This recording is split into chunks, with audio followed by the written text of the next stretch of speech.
Conforme o pastor Rui já anunciou, estamos naquele domingo, naquele período já de despedidas, mas não é despedida nossa, meus irmãos, porque nós continuaremos a nos encontrar através de vídeos, de mensagens, através de ligações. É apenas um momento de recomeço, ou melhor, de redirecionamento no meu ministério, e um momento para vocês de chegada de um novo pastor.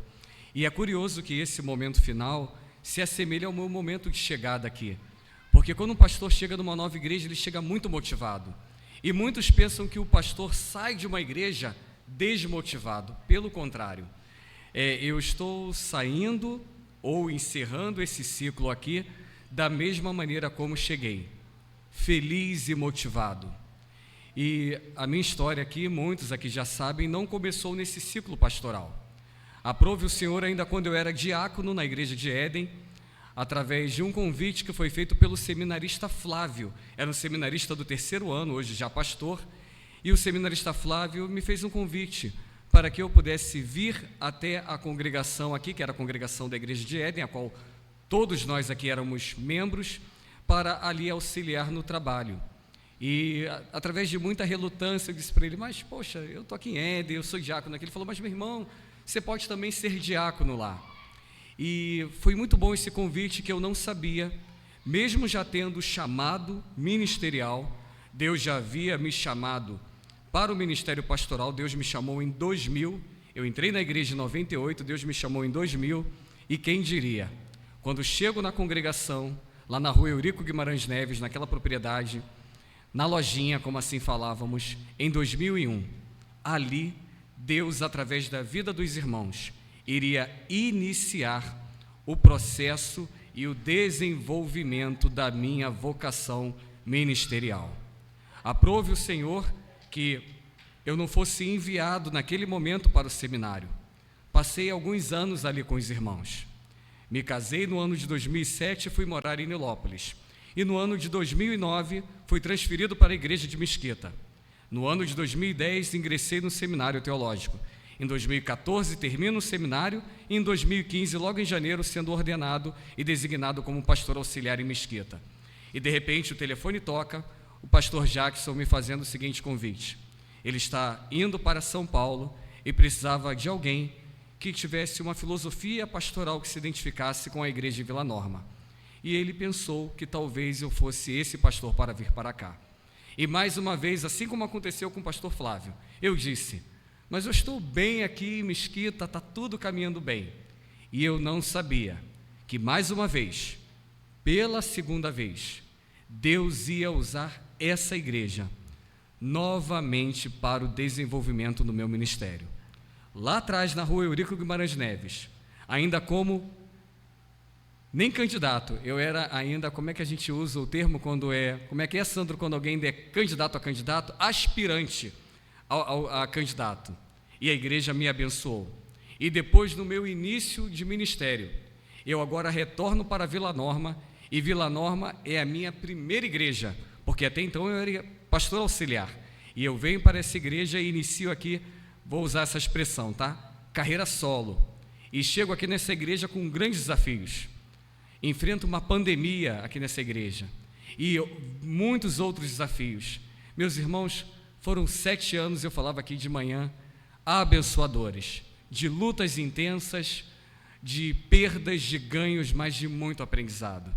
E eu estou saindo daqui motivado, com o coração grato no Senhor e com o coração grato com todos os irmãos, porque vocês, eu não tenho dúvida, me abençoaram por demais. E talvez, se eu fizer uma relação do que eu contribuí na vida de vocês e do que vocês contribuíram na minha vida, eu não tenho dúvida que eu estou saindo daqui com uma dívida, porque certamente vocês contribuíram mais na minha vida do que eu contribuí na vida de cada um de vocês. Então a minha oração é que o Senhor continue sustentando, fortalecendo, abençoando, e que essa igreja continue a avançar neste lugar, porque eu creio que grandes coisas o Senhor ainda há de realizar neste lugar. Nós não estamos no fim e talvez nem na metade, estamos no início daquilo que Deus ainda pode realizar neste lugar. E eu pensava, Senhor, qual é a mensagem que eu vou pregar nesse culto que eu estarei, me despedindo da igreja nesse momento de pastoreio? E eu estava refletindo em muitos textos, em muitos livros, em muitas cartas, e já desde o início desse ano eu estava refletindo sobre o livro de Atos dos Apóstolos. Li e reli esse livro, e lendo esse livro eu cheguei no capítulo 20, e no capítulo 20 o que eu encontrei? Uma carta de despedida. A carta de despedida era uma carta de despedida do apóstolo Paulo, que se despedia da igreja de Éfeso. Paulo passou 3 anos nessa igreja, criou laços com essa igreja, e eu gostaria que você abrisse a palavra do Senhor em Atos, capítulo 20, no verso de número 17, e a mensagem que eu quero, à luz da palavra de Deus, compartilhar com você é exatamente essa mensagem, uma mensagem de despedida. Foi isso que o apóstolo Paulo deixou à igreja em Éfeso, e à luz dessa carta é o que eu gostaria de deixar para os irmãos aqui, uma mensagem de despedida. Vamos ler o que a palavra do Senhor nos diz? A partir do verso de número 17. De Mileto, Paulo enviou uma mensagem a Éfeso, pedindo aos presbíteros da igreja que se encontrassem com ele. E quando chegaram, Paulo lhes disse: vocês sabem como me conduzi entre vocês em todo o tempo, desde o primeiro dia em que entrei na província da Ásia, servindo ao Senhor com toda a humildade, com lágrimas e com as provações que me sobrevieram pelas ciladas dos judeus. Vocês sabem que jamais deixei de anunciar o que fosse proveitoso e de ensinar isso a vocês publicamente, também de casa em casa, testemunhando tanto a judeus como a gregos o arrependimento para com Deus e a fé em nosso Senhor Jesus Cristo. E agora, impelido pelo Espírito, vou para Jerusalém, não sabendo o que ali vai me acontecer, exceto que o Espírito Santo, de cidade em cidade, me assegura que prisões e sofrimentos estão à minha espera. Porém, em nada considero a vida preciosa a mim mesmo, desde que eu complete a minha carreira e o ministério que eu recebi do Senhor Jesus, para testemunhar o Evangelho da graça de Deus. E agora eu sei que todos vocês, em cujo meio passei pregando o reino, não mais verão meu rosto. Portanto, no dia de hoje, testifico diante de vocês que estou limpo do sangue de todos, porque jamais deixei de lhes anunciar todo o plano de Deus. Cuidem de vocês mesmos e de todo o rebanho no qual o Espírito Santo os colocou como bispos para pastorearem a igreja de Deus, a qual ele comprou com seu próprio sangue. Eu sei que depois da minha partida aparecerão no meio de vocês lobos vorazes que não pouparão o rebanho, e que até mesmo entre vocês se levantarão homens falando coisas pervertidas para arrastar os discípulos atrás de si. Portanto, vigiem, lembrando que durante 3 anos, noite e dia, não cessei de admoestar com lágrimas cada um de vocês.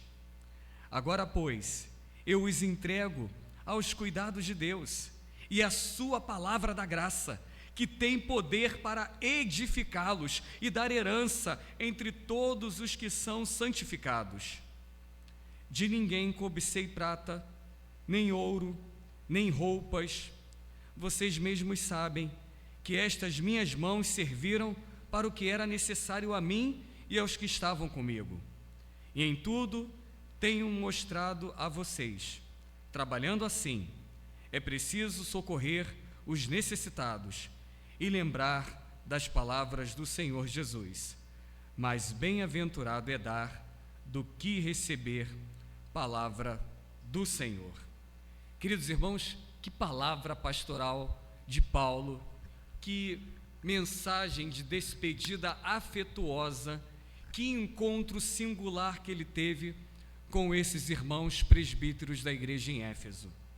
E quando nós olhamos todo o contexto, não só do livro de Atos, mas especificamente no capítulo 20, eu volto a dizer, o apóstolo Paulo passou 3 anos nessa igreja, e agora ele se despede, e ele não sai dessa igreja porque ele estava tendo algum problema, ele não sai dessa igreja porque estava ocorrendo alguma cisão. Não, meus irmãos, o seu tempo terminou ali.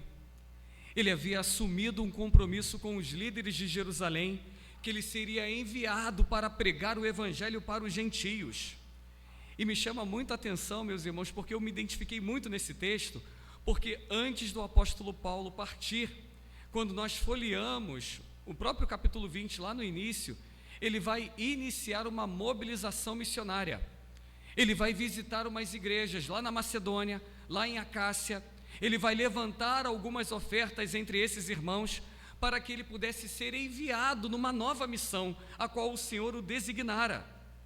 E ele, volto a dizer, ele não estava fugindo dessa igreja em Éfeso por causa de alguns tumultos que estavam sendo levantados por Demétrio, que ele vai citar aqui nessa carta. Ele também não estava descontente com o seu ministério naquele lugar. Paulo estava feliz, Paulo estava contente, Paulo amava aquela igreja, Paulo estava entre irmãos queridos, Paulo estava discipulando os crentes, mas só que Deus estava dando um novo direcionamento a ele. Paulo, naquela igreja, a igreja de Éfeso, ele havia gerado muitos filhos espirituais. Naquela igreja, Paulo cuidava desses filhos com todo amor, com todo carinho, com toda singeleza de coração. O capítulo 20 vai dizer que Paulo, antes dessa despedida, ele vai percorrer outras cidades. Ele chega em Troade, uma cidade da qual ele ainda não havia pregado.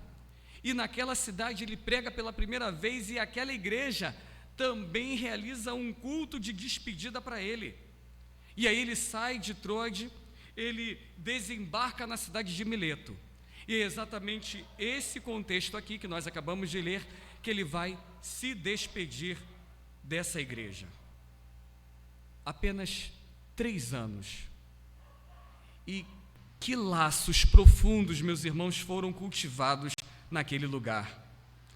E quando eu observo essa relação do apóstolo Paulo com a igreja, nós entendemos esse sentimento que acontece entre nós, pastor com igreja, igreja com pastores, porque deve ser assim. Talvez a estranheza deveria ser quando nós olhamos a despedida de maneira árida, de maneira seca.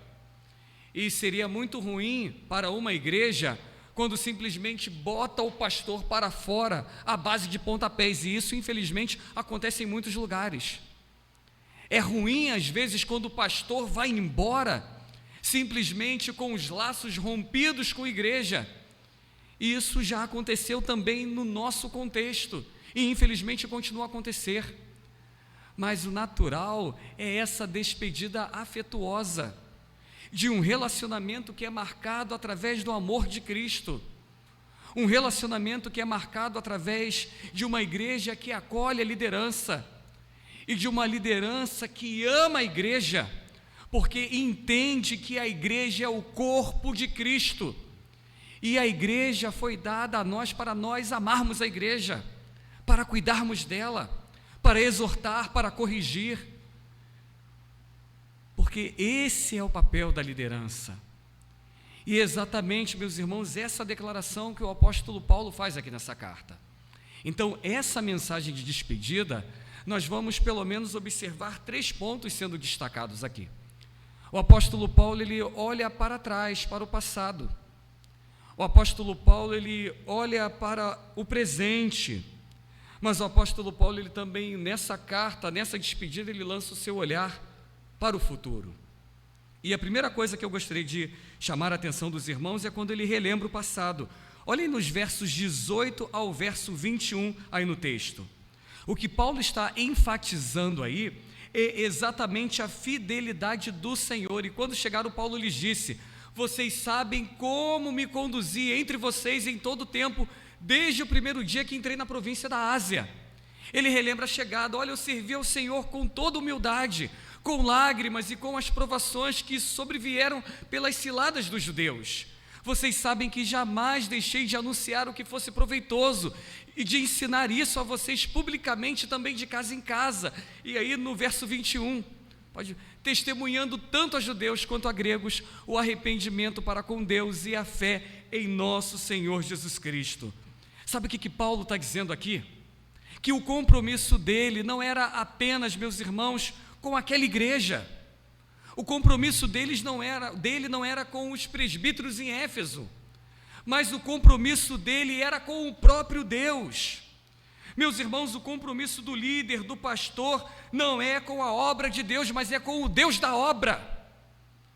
E quando o pastor às vezes diz: eu estou desmotivado, eu não quero trabalhar, tem alguma coisa errada na sua própria motivação, porque em nenhum momento nós nos vemos desmotivados, porque a nossa motivação está no Deus que nos chamou para fazer a sua obra. É Ele que nos sustenta, é Ele que nos chama. O relacionamento com Deus vem antes de nós trabalharmos para Deus, e é isso que Paulo destaca aqui. Antes de sermos chamados, meus irmãos, para fazermos a obra de Deus, Deus, Ele nos chama para andar com Ele. E quando alguns pastores deixam o ministério, quando alguns pastores reclamam das suas condições de trabalho, é claro que existe também essa realidade, infelizmente, e às vezes até ocorre uma culpa, uma parcela relacionada à igreja, mas há uma beleza, meus irmãos, no ministério. E essa beleza não está nas circunstâncias, mas está no Deus a qual nós servimos. Paulo, ele olha para trás, destacando que tudo aquilo que ele fez, toda a entrega que ele teve, todo o desprendimento que ele teve no seu ministério naqueles 3 anos na igreja de Éfeso, ele não o fez buscando uma projeção social ou pessoal, mas ele o fez por amor ao Senhor. Nós não servimos a Deus, ou não devemos servir a Deus, buscando condecorações, buscando o reconhecimento dos homens, atrás dos aplausos humanos, mas devemos fazer isso por causa daquilo que o Senhor já realizou por nós na cruz. Quem serve a Deus de todo o coração não depende de elogios e também não desanima com as críticas. Quando eu olho para o ministério do apóstolo Paulo, eu me identifico muito com o ministério dele, porque mesmo nesse meu início de ministério, apenas 11 anos de ministério pastoral, Deus tem me ensinado isso. O ministério pastoral, e principalmente o ministério pastoral dentro da igreja presbiteriana do Brasil, é um ministério árduo, é um ministério solitário, é um ministério diferente de outros ministérios por aí. O pastor presbiteriano, ele não é o dono do negócio, ele não é a autoridade máxima da igreja, ele não é o manda-chuva. O pastor presbiteriano, ele governa com presbíteros, e em muitos momentos esse governo, graças a Deus, eu ainda não experimentei isso no meu ministério, mas em muitas igrejas, muitos pastores sofrem, muitos pastores são ridicularizados, muitos pastores são diminuídos, muitos pastores são traídos dentro das suas igrejas. Mas só que quando esses pastores, mesmo sofrendo essas coisas, eles percebem que eles não devem desanimar, porque não são a crítica que vai fazer com que eles desanimem no ministério, porque eles não estão ali para os aplausos, eles não estão ali em busca do holofote, eles estão ali para agradar o dono da obra.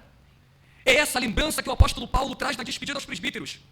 E esse pastor que tem essa consciência, que ele faz o trabalho para o Senhor, ele não se vende, ele não agrada famílias, ele não faz aquilo que vai agradar presbítero A, B ou C, ele não vende a sua consciência, ele não vai mercadejar o seu ministério, ele não vai compactuar com esquemas mundanos e eclesiásticos.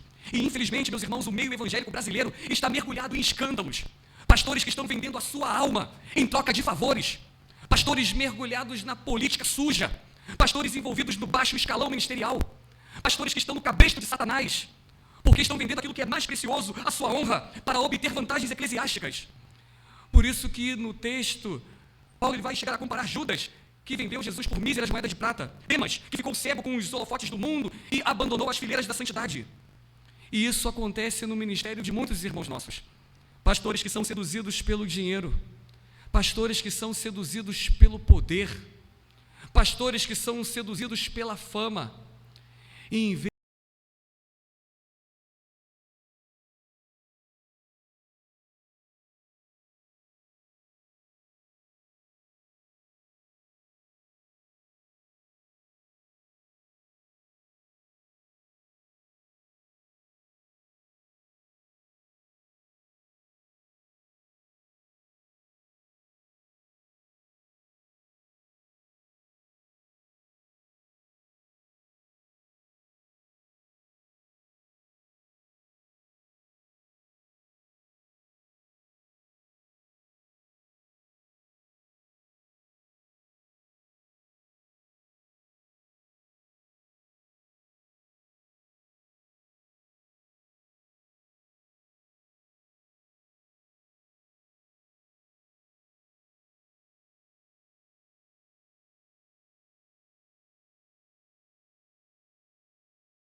desses pastores buscarem ter novos discípulos a cada dia, eles querem ter mais e mais seguidores em suas redes sociais. E acabam, meus irmãos, perdendo a sua honra, perdendo a sua família. E não são poucos que perdem até o seu ministério. Paulo nos escreve nesse trecho que foi projetado ali, que ele serviu de maneira diferente. Ele serviu com o seu suor, ele serviu com as suas lágrimas, e em vez de ele ganhar os aplausos da multidão, ele recebeu ameaças, açoites e até a prisão. O ministério pastoral é deleitoso, meus irmãos. É uma das maiores honrarias que um homem pode receber. Mas quando você trilha o seu ministério pastoral com seriedade, o sofrimento é certo. Recentemente eu conversava com uma missionária, não vou falar o nome dela porque está sendo transmitido, e ela conversando comigo, ela me dizia o seguinte, ela chorava comigo no telefone, uma irmã muito querida, e ela dizia, pastor, conversando com o irmão e conhecendo um pouco do seu ministério, eu tenho orado muito pela sua vida, porque você vai sofrer muito no campo que você está indo. Eles vão esmagar você no campo. Eles vão destruir a sua vida naquele lugar. E eu dizia para ela, minha irmã, ore por mim, para que eu permaneça fiel, para que eu não venha ceder à perseguição, para que eu não venha ceder aos esquemas humanos, para que eu não venha ceder à truculência do homem, para ter uma vida confortável. Quando nós decidimos viver uma vida confortável diante dos homens, certamente não vivemos uma vida confortável e de fidelidade diante de Deus. Paulo, meus irmãos, ele declarou aqui que ele vivia em lágrimas, mas vivia com fidelidade ao Senhor. Hoje o ministério pastoral exige, meus irmãos, muita resiliência, muita sabedoria em frente a tantos desafios contemporâneos que nos cercam. E quando nós conversamos em muitas reuniões pastorais, o que eu ouço de muitos pastores presbiterianos e de outras denominações é o desrespeito à liderança pastoral, que tem gerado facções e divisões nas igrejas, que tem enfraquecido a unidade da igreja, o que tem comprometido a capacidade também da igreja em cumprir a sua missão no mundo.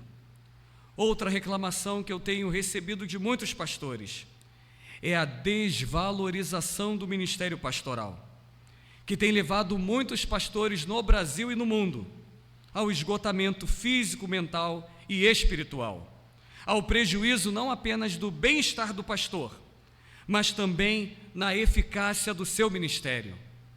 E muitas empresas que se dedicam a estudar os fenômenos trabalhistas, ainda que o ministério pastoral não seja trabalho, seja vocação, Mas algumas estatísticas apontam que o ministério pastoral, quando ele é comparado a uma profissão, é uma das profissões / vocação, entendo o que eu estou dizendo, mais difíceis do mundo. E a maioria dos pastores são vitimados por várias doenças crônicas. A maioria dos pastores morrem de AVC, infarto agudo do miocárdio, e não são poucos os pastores que praticam o autoextermínio, o suicídio, porque não conseguem lidar com toda a pressão que são submetidos. Paulo declara que mesmo em meio a tantas perseguições que ele sofreu na carne, por isso que no final do ministério ele vai declarar aquela palavra: posso todas as coisas naquele que me fortalece. Não foi uma declaração jogada ao vento, mas foi uma declaração de alguém que foi perseguido, torturado, caluniado, preso, alguém que pagou o preço por amar a igreja, alguém que pagou o preço por pregar o evangelho, alguém que pagou o preço por discipular aqueles que foram alcançados através da proclamação do reino. Mas não tem jeito, esse é o preço a ser pago. Seminarista Sandro, não dá para correr, é isso que vos aguarda. E recentemente conversávamos isso lá no seminário entre professores, de um aluno que recentemente deixou o ministério, e temos observado isso, que infelizmente muitas igrejas não têm feito um bom processo, têm enviado para o seminário pessoas que não são vocacionadas, e após 2, 3, às vezes 4 anos de ministério, devido às pressões externas e internas, muitos pastores estão deixando o ministério para fazer outra coisa da vida. E sabe o que isso revela? Não foi um erro do Senhor, foi um erro da igreja, que enviou para o seminário aqueles que não eram vocacionados para o sagrado ministério.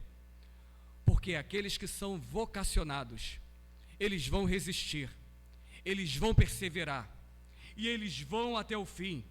E é exatamente isso que o apóstolo Paulo está declarando aqui, que a consciência dele estava pura diante de Deus e dos homens, porque mesmo que ele fosse caluniado, perseguido, enfrentasse oposição, mas a sua consciência estava pura diante de Deus, e é exatamente isso que o impulsionava a seguir, porque Paulo entendia que ele prestaria contas apenas ao Deus vivo. Mas Paulo, ele não fica apenas olhando para o passado. O apóstolo Paulo também, nessa despedida tão afetuosa, ele olhou para o presente. Olha o que o texto nos diz nos versos 22 ao verso de número 27. O texto nos diz: e agora, impelido pelo Espírito, vou para Jerusalém. Não é desejo dele, ele foi chamado por Deus. Vou para Jerusalém, não sabendo o que ali vai me acontecer, porque o futuro pertence a Deus, exceto que o Espírito Santo, de cidade em cidade, me assegura que prisões e sofrimentos estão à minha espera. Porém, em nada considero a vida preciosa para mim mesmo, desde que eu complete a minha carreira e o ministério que eu recebi do Senhor Jesus para testemunhar o Evangelho da graça de Deus. E agora eu sei que todos vocês cujo e-mail passei pregando o reino não verão mais o meu rosto. Portanto, no dia de hoje testifico diante de vocês que estou limpo do sangue de todos, porque jamais deixeis de lhe anunciar todo o plano de Deus. Sabe o que Paulo destaca agora no presente? Que o seu compromisso como pastor naquela igreja de Éfeso, em 3 anos, não era com o presbítero, com o diácono, com o membro, mas com o dono da obra. E o compromisso que ele tinha com o dono da obra era apresentar a palavra que o dono da obra havia colocado em suas mãos. Queridos irmãos, o pastor, ele deve pregar somente a Bíblia, e toda a Bíblia. Não compete a nós, meus irmãos, nos aproximarmos da Bíblia com seletividade. Não compete a nós escolhermos aquilo que nós queremos pregar. E olha que nós somos tentados a fazer isso a todo momento. Nós, pastores, não pensem que isso acontece só com vocês. Nós, pastores, somos tentados. O que eu vou pregar no domingo? E algumas vozes ecoam do nosso coração, mas também, às vezes, a igreja propõe isso para nós. Ah, pastor, poderia falar isso. Eu tenho um amigo que ele sempre falava para mim, você tem que trazer algumas mensagens motivacionais. Por que você não grava alguns vídeos lá no YouTube, motivando as pessoas? Ele até cita alguns nomes, tipo David Leonardo, tipo fulano de tal. As pessoas gostam disso. Eu sempre digo, mas só que eu não tenho que pregar aquilo que as pessoas gostam. Eu tenho que pregar aquilo que Deus nos manda pregar. Meus irmãos, os pastores não podem escolher os textos ou preparar mensagens que agradarão o público. Porque Paulo escreveu lá a Timóteo o quê? Que toda a Bíblia, ela é útil para a correção, para a admoestação, ela é útil para o ensino. E a única maneira de pregar toda essa Bíblia que é útil para o ensino, para a correção, para a admoestação na justiça, é fazendo como? Pregando de maneira expositiva. Texto a texto, capítulo a capítulo, versículo a versículo. Paulo fazia isso. Ainda que nos seus dias ainda não existisse o Novo Testamento, ele pregou o Antigo Testamento, fazendo uma aplicação com a realidade, a necessidade da igreja naqueles dias, mediante aquilo que Deus revelava a ele, porque ele era um autor inspirado. Nós não revelamos mais a vontade de Deus. O Espírito Santo nos ilumina, nos dá a capacidade de nos debruçarmos no texto e de compartilhar com a igreja o que já foi revelado. E com todo temor no Senhor, pela misericórdia de Deus, tentamos fazer isso aqui, compartilhando a Bíblia livro a livro, verso a verso, pregando de maneira expositiva. Talvez em alguns momentos foi cansativo, talvez em um ano inteiro pregando num único livro, e talvez alguém deve ter pensado, o pastor não vai sair desse livro, não. Mas sabe qual é a vantagem da pregação expositiva? Verso a verso no único livro? Porque se eu preguei no domingo passado, Marcos capítulo 1, de 1 a 16, e no domingo que vem eu vou pregar capítulo 1, de 17 a 24, significa o seguinte, que eu estou dando continuidade ao texto. Se o primeiro texto falou de amor e você ficou muito feliz com essa mensagem, mas se o segundo texto fala de divórcio, e se você está se preparando para divorciar, o pastor não está mandando letra para você, o pastor não está mandando recado para você porque ele conhece a sua vida, o pastor está apenas dando sequência ao texto. E se o texto sacudiu você, se o texto mexeu com as suas entranhas, você precisa entender que foi a vontade de Deus para a sua vida. Mas ainda assim, em outros lugares, e até neste lugar, teve crente que pensou, o pastor está mandando um recado para mim, mas não. O pastor estava pregando a palavra de Deus. Porque, queridos irmãos, não é o pastor que prega ou escolhe as suas próprias ideias. O pastor, ele expõe a palavra. Não é o pastor, meus irmãos, que faz a mensagem. O pastor apenas a transmite. A mensagem, ela não emana da mente do pastor. A mensagem, ela emana de Deus. Porque no momento em que a mensagem bíblica vier do coração do pastor, não será mensagem bíblica, será um discurso.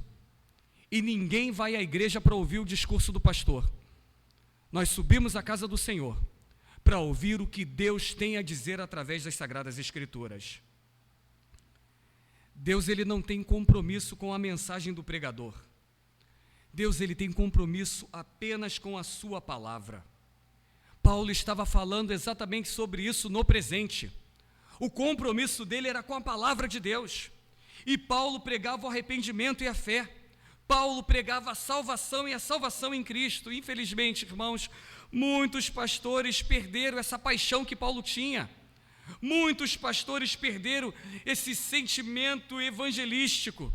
Muitos pastores perderam o que Paulo sentia que são as dores do parto. E nós precisamos hoje de pastores assim, de pastores que preguem o arrependimento, de pastores que anunciem com a alma em fogo, com lágrimas nos olhos, a mensagem da salvação. Mas nós andamos, e assim como você ouve muitas mensagens, eu ouço e também ando por aí. Mensagens psicológicas. Deixa a psicologia com o psicólogo Tiago. Ele é que vai dar orientação, ele que vai promover a terapia. Psicologia não é para púlpito. Púlpito é a palavra de Deus. E nós precisamos estarmos vacinados com isso. Eu me lembro da mensagem que eu ouvi aqui do reverendo Eliezer. Ele fez aquela comparação linda sobre a questão da verdade. E esse é um grande problema, um grande mal que aflige a igreja. O problema não são as mentiras que nós ouvimos. O problema é a verdade que não está mais em nós. Porque se a verdade estivesse inculcada em nossas mentes, quando a mentira viesse aos nossos ouvidos, nós a rejeitaríamos. Mas só que homens e mulheres estão aí, em muitas igrejas, se deleitando nas mentiras. Queridos irmãos, quando nós olhamos para o ministério de Paulo, é o que o apóstolo Paulo trabalha aqui, ele gerava filhos espirituais e nutria esses filhos com o trigo da verdade, porque um pastor é um discipulador. Eu já perguntava aqui ao pastor Rui no púlpito, se o professor dele lá de prática de pregação tinha sido o mesmo pastor que eu tive, formou a maioria dos pastores que nós temos aqui no Rio de Janeiro, reverendo Otávio. Estive pregando na sua igreja agora recentemente lá em Volta Redonda, e eu fui pregar lá cheio de medo. Era um pastor daqueles pastores das antigas, da velha escola, grande orador, grande pregador. E numa certa feita em sala de aula ele me fez a seguinte pergunta. Ele perguntou: Ricardo, quanto tempo você acha que você precisa ter para pregar toda a Bíblia para a sua igreja? E eu parei por algum tempo e pensei e disse: pastor, eu não sei. Uns 30 anos, pregando todos os domingos? E ele disse o seguinte: talvez uns 30 anos, pregando diligentemente todo domingo. E ele falou assim para mim: você vai ter 30 anos de ministério? E eu respondi: pastor, eu não sei nem se eu terei 30 anos de vida aqui para frente. E ele falou o seguinte: você entendeu a pergunta que eu te fiz? E eu falei: já entendi. Significa que quando eu vou ao texto bíblico, eu preciso extrair o máximo da verdade que aquele texto tem, porque talvez eu não terei tempo de voltar àquele texto novamente, para alimentar todo o meu rebanho com toda a Escritura. Paulo fazia isso. Paulo alimentava todo o seu rebanho. Paulo, ele era um discipulador. Paulo era um mentor das suas ovelhas. E o pastor, ele é assim, meus irmãos. O pastor, ele não apenas pastoreia as ovelhas. O pastor, ele é um mestre. Infelizmente, isso foi arrancado da igreja brasileira. E infelizmente, em muitos arraiais, em nossos dias, muitos ficam incomodados quando o pastor é um estudioso e um erudito. Muitos ficam incomodados quando o pastor se dedica ao estudo da palavra. Mas depois você abra lá em 1 Timóteo 5,17. A Bíblia diz que o pastor deve se afadigar na palavra. Ele precisa cavar as insondáveis riquezas do Evangelho de Cristo. A palavra do conhecimento deve estar na sua mente, deve estar em seus lábios para instruir o povo. O pastor, ele deve ter uma alma sedenta para aprender e um coração ardente para ensinar. Pois quem cessa no aprendizado, cessa também no ensino. Infelizmente, meus irmãos, muitos pastores por aí estão se alimentando de migalhas. E quem se alimenta de migalhas, o que é que vai ensinar ao povo? Vai ensinar migalhas ao povo. Uma das maiores cobranças que eu faço aos meus alunos em sala de aula, e eu sempre digo isso a eles: um médico, na sua profissão, pode deixar um instrumento dentro de uma pessoa, e ele lembra, e vai lá e abre e retira. Já aconteceu isso com a Vanessa. Um advogado pode perder uma causa na justiça, mas amanhã ele ganha outra. O que nós ensinamos errado em relação aos valores do reino, o dano é profundo demais, é grave demais, porque as suas proporções, elas são eternas. Tem muito crente tomando sopa rala, tem muito crente deixando de experimentar o alimento sólido, e o resultado são um monte de crentes aí, com os seus achismos dos seus corações e com um vazio nas suas cabeças. Por isso que Paulo no presente declarou: o seu ministério foi todo dedicado através do ensino da palavra. E a terceira perspectiva, meus irmãos, da despedida de Paulo. Olha lá no verso 28 ao verso de número 35. Paulo agora ele volta o seu olhar para o futuro. No verso 28 nós lemos: cuidem de vocês mesmos. Ele está falando para os presbíteros, porque os presbíteros também pastoreiam a igreja. Cuidem de vocês mesmos e de todo o rebanho no qual o Espírito Santo os colocou como bispos, para pastorearem a igreja de Deus, o qual ele comprou com o seu próprio sangue. Eu sei que depois da minha partida aparecerão no meio de vocês lobos vorazes, que não pouparão o rebanho, e que até mesmo entre vocês se levantarão homens falando coisas pervertidas para arrastar os discípulos atrás de si. Portanto, vigiem, lembrando que durante 3 anos, dia e noite, não cessei de admoestar, com lágrimas cada um de vocês. Agora, pois, eu os entrego aos cuidados de Deus e à palavra da sua graça, que tem poder para edificá-los e dar herança entre todos os que são santificados. De ninguém cobicei nem ouro, nem prata, nem roupas. Vocês mesmos sabem que estas minhas mãos serviram para o que era necessário a mim e aos que estavam comigo. E em tudo tenho mostrado a vocês que, trabalhando assim, é preciso socorrer aos necessitados e lembrar das palavras do próprio Senhor Jesus: mais bem-aventurado é dar do que receber.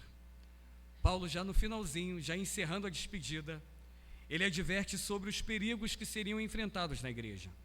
Perigos do passado, perigos que ainda estão presentes na vida da igreja e perigos que ainda rondarão a igreja no futuro.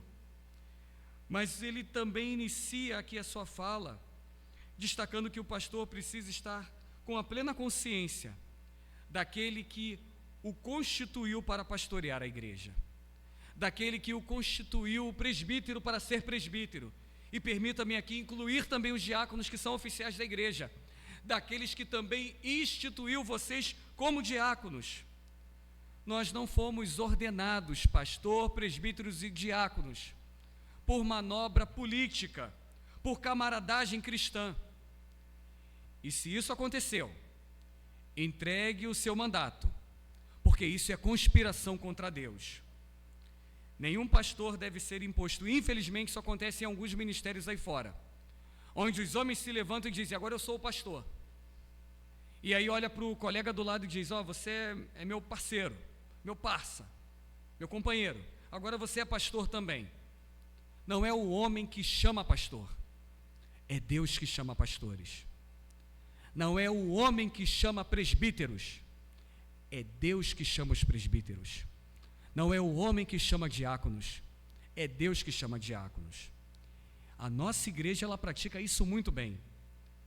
Deus, ele vocaciona os presbíteros e os diáconos, e a igreja, orientada pelo Espírito Santo através do voto, vota naquele a qual o Senhor já o chamou. E durante o ministério, aquele que foi ordenado para esse ministério, ele dá os indícios da vocação. Por isso que o pastor, durante aquela preparação, ele é aspirante, é sabatinado pelo conselho, sabatinado pelo presbitério, vai para o seminário, depois volta para o presbitério, moído novamente e vai para o ministério. E quando essa etapa ocorre alguma camaradagem, corporativismo, a amizade, os tristes resultados são observados no ministério deste pastor e na vida da igreja. Paulo, ele fala aqui, meus irmãos, que é por esse motivo que surgem os perigos na igreja. É por esse motivo que chegam os lobos travestidos de ovelha. É por esse motivo que chegam aqueles que são exploradores da igreja e não servos do rebanho. Porque o pastor, ele não é maior do que o seu rebanho. Ele simplesmente foi colocado pelo Senhor para orientar, para dirigir. Mas ele está ali no meio do rebanho, para servir. E nós precisamos estar alertas quanto a essas coisas. Paulo nos adverte aqui, meus irmãos, quanto a esses perigos, que o verdadeiro pastor ama a igreja.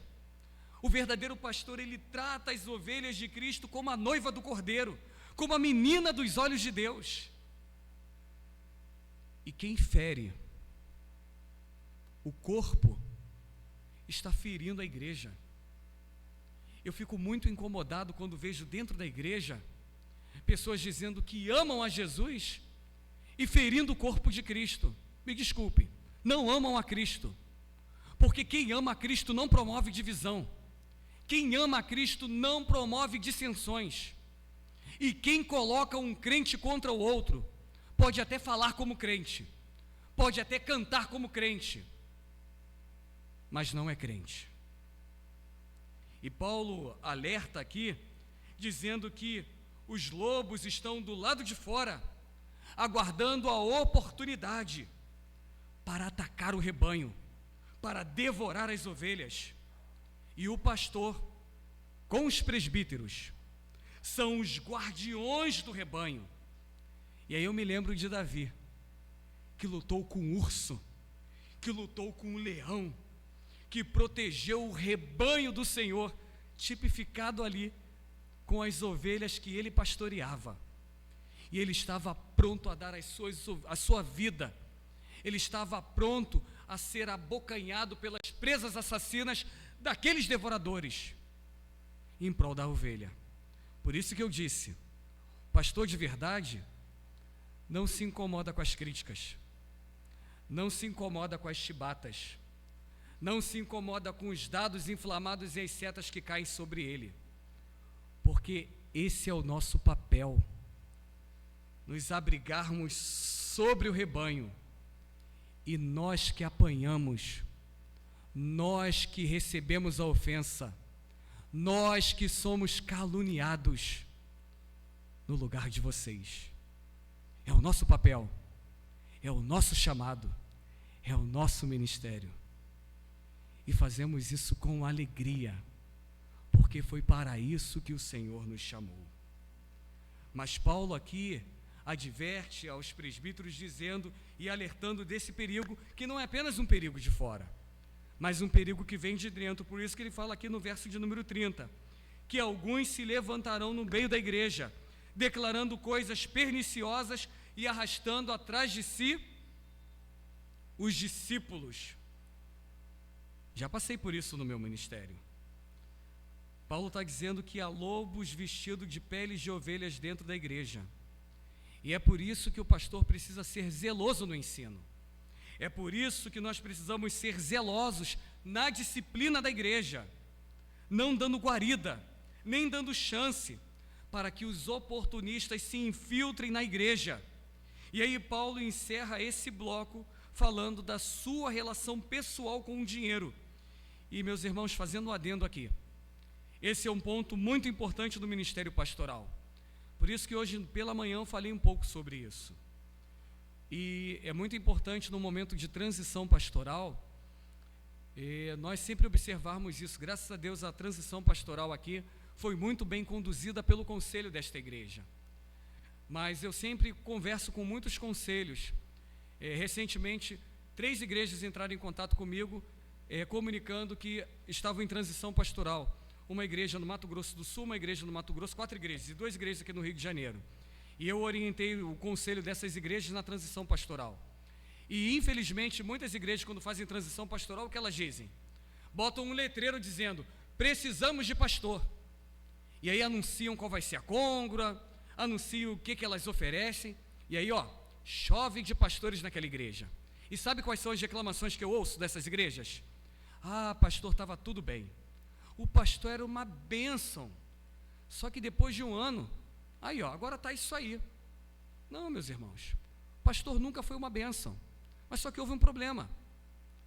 Muitas igrejas ficam tratando o ministério pastoral como cabide de emprego. E aí apresentam lá, aqui nós oferecemos tanta côngrua. Aqui você vai ter casa pastoral, plano de saúde, vai ter isso, combustível. E aí a turma tudo chega lá com currículo.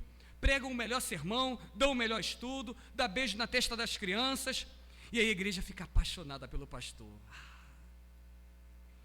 Que pastor maravilhoso. Você ligou lá para o presbitério dele? Você sabe por que ele deixou a última igreja? Você conversou com as ovelhas que ele já pastoreou nos últimos 10 anos de ministério dele? Esse é o problema das igrejas. E aí eu falo para os conselhos e para os presbíteros: antes de chamar o pastor, ou antes de anunciar que está precisando de pastor, convida ele para pregar, sem nenhuma pretensão. E aí após pregar, após conhecê-lo, aí muda o discurso. E aí você chega para ele e diz: olha pastor, você esteve aqui conosco, isso aconteceu com um colega. E aí depois de você observá-lo, você diz: pastor, como é que está a sua vida aí? Eu estou aqui na minha igreja. Pastor, você esteve aqui há um tempo atrás, gostamos muito do irmão e queríamos fazer um convite. Gostaríamos que você fosse o nosso pastor. Mas as igrejas não fazem isso. As igrejas às vezes chamam 4, 5, 10 pastores para concorrer numa vaga. Nos 7 anos que eu estive aqui, vou contar para vocês a primeira vez. Sabe quantos convites que eu recebi de igrejas? 12. Sabe quantos convites eu aceitei? Nenhum. Sabe por quê? Porque eu estava eleito aqui. E eu só aceitaria um convite para qualquer igreja no momento que eu chegasse para o conselho e dissesse: não irei mais ficar aqui. Ou se o conselho dissesse a mim: não queremos mais que você continue conosco. E aí esses pastores que estão concorrendo entre si, é claro, eles querem ganhar e fazem tudo para ganhar. E a motivação deles é isso que Paulo está dizendo aqui. Não é amar aquela igreja, não é cuidar daquelas ovelhas, mas são os benefícios que estão sendo oferecidos. Queridos irmãos, a nossa motivação deve ser o amor pelas ovelhas. É claro, a Bíblia nos diz isso, o trabalhador ele é digno do seu salário. Eu entendo também que muitas igrejas pecam quando não oferece para o pastor um sustento digno, e a Bíblia também vai nos alertar sobre isso. Mas o que Paulo está dizendo aqui, já no finalzinho da sua despedida, é que em nenhum momento do seu ministério ele foi ganancioso. Pelo contrário, ele foi desprendido de todas essas coisas. Mas ele alerta aos presbíteros também que a igreja não pode ser avarenta. Entendam bem, meus irmãos, dinheiro é bom, é bênção, mas a Bíblia também diz que o dinheiro é a raiz de todos os males. O problema não é ter dinheiro, o problema não é possuir dinheiro, o problema é quando nós somos possuídos por ele. E a Bíblia nos diz que dinheiro é o quê? Qual o nome desse Deus? Lembram? É Deus Mamon. Só que o nosso coração só tem espaço para um Deus. Ou seremos dirigidos pelo Deus Criador do universo, ou seremos dirigidos pelo Deus Mamon. Paulo está falando aqui aos presbíteros em relação ao seu ministério, mas isso aplica aos crentes. E às vezes nós somos avarentos na entrega da oferta, na dedicação do dízimo, nos apropriando daquilo que não é nosso, mas é do Senhor. Temos que ter cuidado com isso. E aí Paulo diz aqui que o dinheiro nunca foi a motivação dele, por isso que no final ele vai parafrasear Cristo dizendo o seguinte: que é mais feliz aquele que dá do que aquele que recebe. E aí o que Paulo nos ensina aqui? Aí é claro para nós pastores. Paulo nos ensina que o pastor ele deve ter um coração generoso. Paulo nos ensina que o pastor ele deve ter mãos dadivosas. Paulo ensina que o pastor ele deve ter um bolso aberto. Tem muito pastor que não entrega dízimo.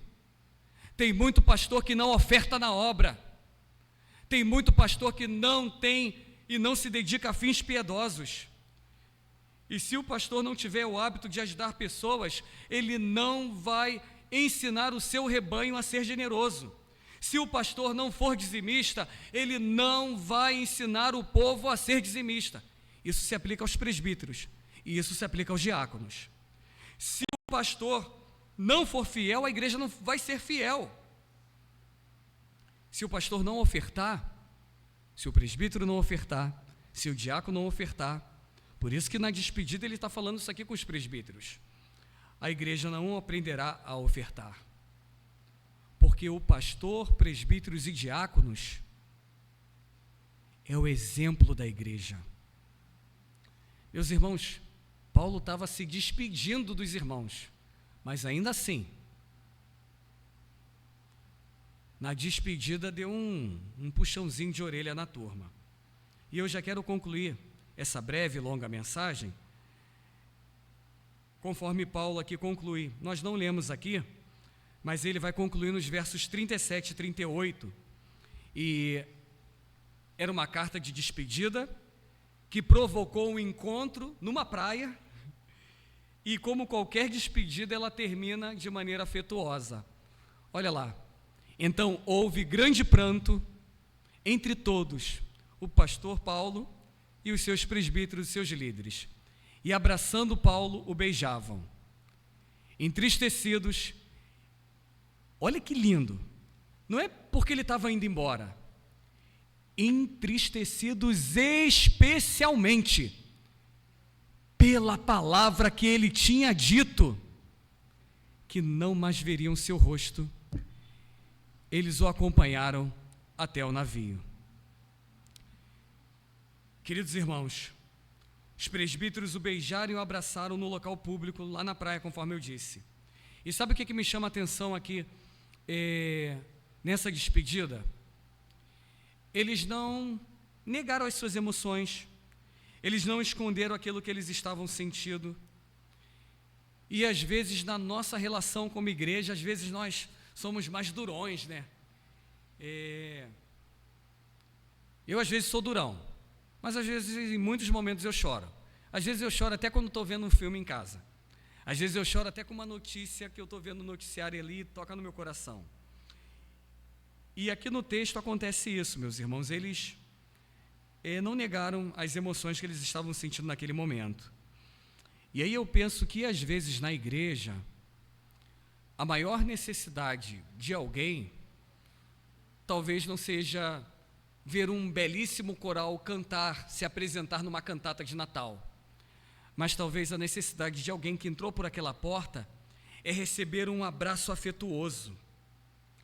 Mas o problema é que às vezes nós não conseguimos expressar esse sentimento e até mesmo verbalizar o que sentimos uns pelos outros. Talvez esse seja um problema meu também. E talvez até no meu ministério aqui nessa igreja, talvez em algum momento eu não demonstrei o meu amor por algum de vocês como eu deveria ter demonstrado. E aí eu me lembro de Davi. Davi, vocês lembram a relação que ele teve com Absalão? Quem olha a história no texto bíblico vai lembrar o seguinte: ele tinha uma relação difícil com o filho. Talvez até alguns diriam: ele não gostava daquele filho. Não, gente, Davi amava aquele filho, mas só que teve um problema. Ele só demonstrou amor por aquele filho no momento da morte daquele filho. E aí eu, olhando para essa história de Davi e Absalão, me coloquei nessa situação, lembrando da nossa relação como igreja e também me vi na minha relação pastoral com as minhas ovelhas. E vou colocar dessa forma aqui, você vai entender. Às vezes, nós só damos flores para os nossos irmãos no momento da morte. E aí, no momento da morte, a gente prepara aquela coroa de flores para entregar para a pessoa. Não adianta mais. Ela já foi embora. Aqueles irmãos, naquele momento ali, estavam expressando essa emoção. E aí eu fico pensando que às vezes, como igreja, meus irmãos, nós ficamos secos demais, áridos demais. E aí eu penso, é o que Paulo me ensina aqui nesse finalzinho, é que nós precisamos declarar esse amor uns pelos outros.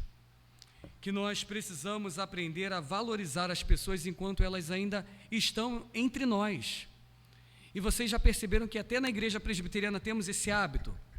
Colocamos lá o nome da sala do conselho. Há um pastor que já morreu. Há um presbítero que passou pela igreja 50 anos atrás. E eu fiquei feliz, meus irmãos, que agora no aniversário do seminário, neste ano, pessoas em vida foram homenageadas. E o pastor que eu citei aqui, o reverendo Otávio, que foi nosso professor, meu, do pastor Rui, de muitos pastores lá na capela, né, o pastor que nos orientou, nos ensinou a pregar, a biblioteca recebeu o seu nome, ele estava lá, eu até tirei uma fotografia com ele, né, lá, ele com a placa em mãos. Eu só achava que a capela é que tinha que receber o nome dele, já que na capela, né, que era o palco da sua atuação, mas pelo menos em vida ele foi homenageado. Então, normalmente, nós esperamos isso em tudo. Não é só na igreja, não, nas nossas relações. E aí eu estava lendo esse texto em casa e eu comecei a fazer essa busca na minha linha do tempo, olhando as minhas relações. E deixa eu compartilhar aqui o meu pecado, tá? Eu fico muito irritado com a minha irmã, quando minha mãe já tem... Acho que são 16 anos, Vanessa, 17, por aí que minha mãe faleceu. E aí todo aniversário da minha irmã, às vezes, da minha mãe, às vezes eu até esqueço, né, nunca vou lá, mas aí eu lembro do aniversário da minha mãe, às vezes, quando eu vejo uma postagem lá da minha irmã. Ai, saudades eternas. Cláudia, se você estiver assistindo, eu te amo. Ah, mentira! Não valorizava a minha mãe em vida, não honrava ela, não dava alegria para ela, pelo contrário. O valor, meus irmãos, não é quando a pessoa vai embora. O valor é quando a pessoa está aqui. E às vezes nós fazemos isso dentro de casa, com um cônjuge, com os nossos pais, com os nossos filhos.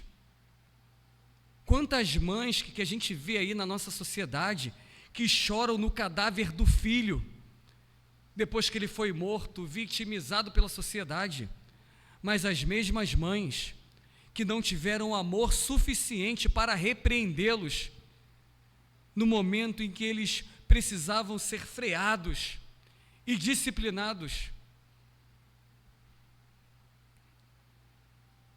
Precisamos demonstrar apreço enquanto as pessoas ainda estão ao alcance da nossa voz.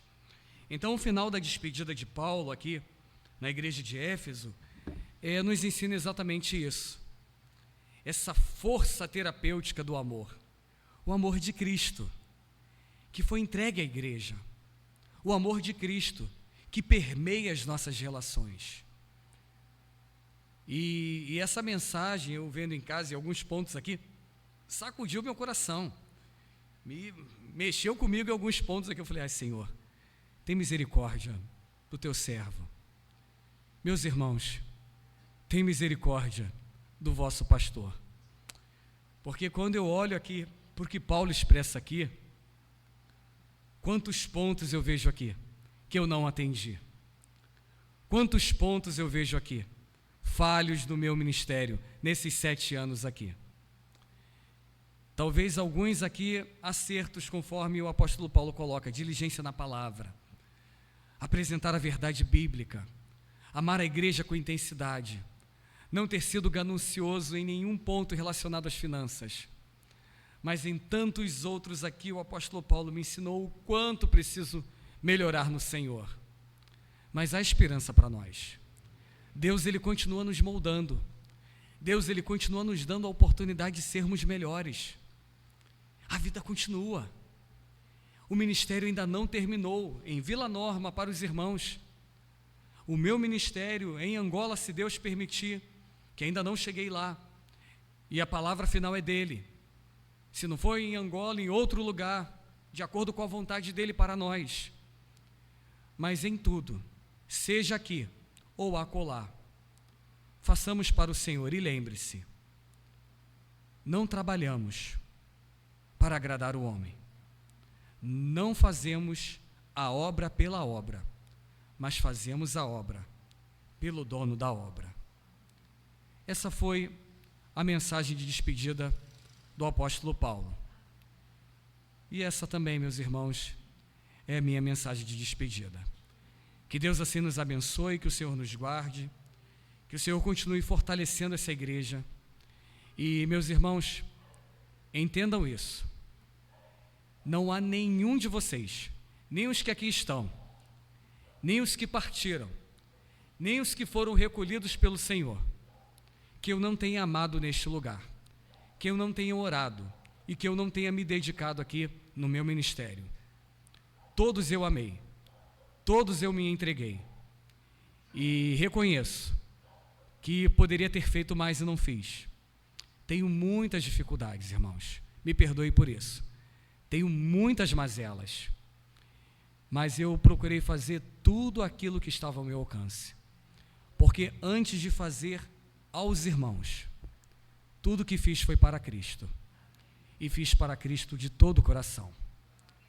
Lamento profundamente no Senhor daquilo que não consegui fazer, e sei que no dia do Senhor prestarei contas a Ele por isso, e estarei, se Deus permitir, indo para Angola, carregando todos vocês no meu coração.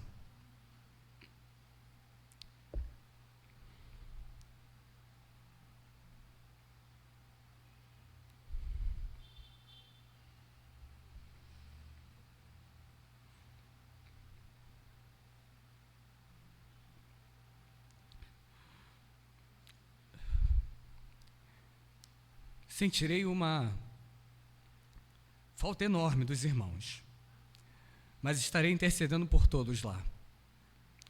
Que Deus os fortaleça.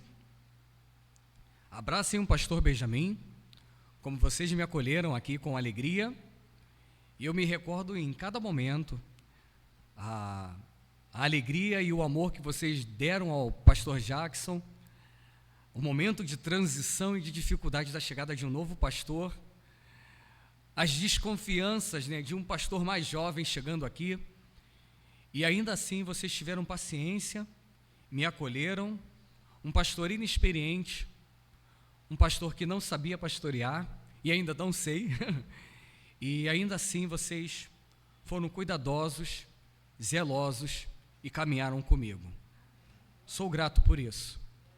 Eu não tenho condições a retribuir a vocês o que vocês fizeram por mim, mas Deus os retribuirá.